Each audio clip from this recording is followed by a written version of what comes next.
From the quartz in your watch to the iron in our skyscrapers, minerals are the fundamental building blocks of our planet. It's everywhere you look. And since we are so good at exploiting everything planet Earth offers, we have done something that no other species has managed to do before. We have created an explosion. The Great Human Mineral Explosion. Most people think minerals are just nature, but we've actually forced the Earth to create thousands of new ones that wouldn't exist without us. It's a story of accidental chemistry and how we're basically terraforming the planet into a giant construction site. There are about 6,000 minerals known to science. For 4 billion years, the Earth was pretty consistent. It had some quartz, some feldspar, some iron ore. It was a slow, predictable kitchen.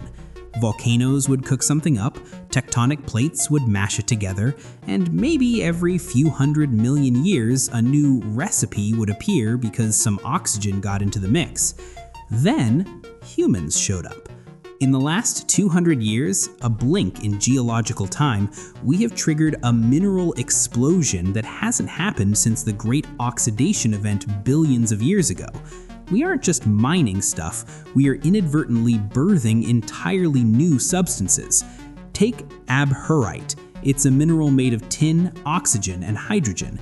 It doesn't happen in nature. It happens because a ship carrying tin ingots sank off the coast of Saudi Arabia in the 1800s.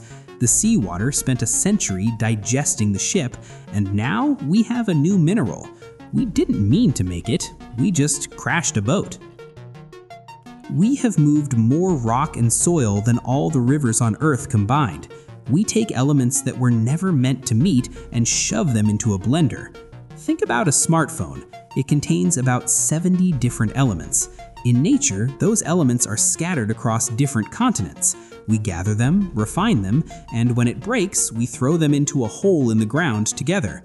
When the plastic casings rot away and the batteries leak, those elements start talking to each other. Few thousand years from now, they will eventually become a thin layer in the Earth's crust. We are creating technofossils. There is a substance called fordite. It's not a mineral yet, but it's getting there. It's thousands of layers of old automotive paint that built up in the spraying tracks of car factories. People now cut and polish it like a gemstone. It looks like psychedelic agate, but it's actually just 1980s Ford blue layered over 1970s Chevy red. It's a geological record of our changing taste in mid-sized sedans. Underground nuclear testing sites have created minerals that require temperatures and pressures that usually only happen in the Earth's mantle or during a meteor strike. Trinitite is the most famous. It's the glass created when the first atomic bomb melted the desert sand into a greenish crust. It's a signature of the Anthropocene. But it goes deeper. Our foundries and smelters are essentially artificial volcanoes. We produce slag, the waste product of metal refining. For a long time, we just piled it up. Now, we're finding that these slag heaps are developing their own internal ecosystems. And dozens of new synthetic minerals got created from it with help of rare earth elements.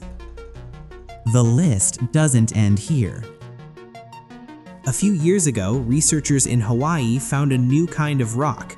It was a mixture of volcanic sand, pebbles, shells, and melted plastic. When people have beach fires, the plastic trash melts and acts as a glue, binding natural sediment into a hard, permanent mass. This isn't going away. Future geologists won't find gold or silver to mark our era. They'll find a thin, colorful line of compressed detergent bottles and microplastics.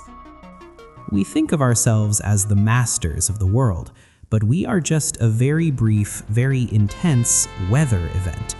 We are a chemical storm that lasted a few hundred years, left behind some weird rocks, and then moved on. So don't worry too much about the legacy you leave behind. Whether you like it or not, the Earth is going to find use for you. You're either going to be a fossil, a mineral, or a very interesting layer of colorful dust.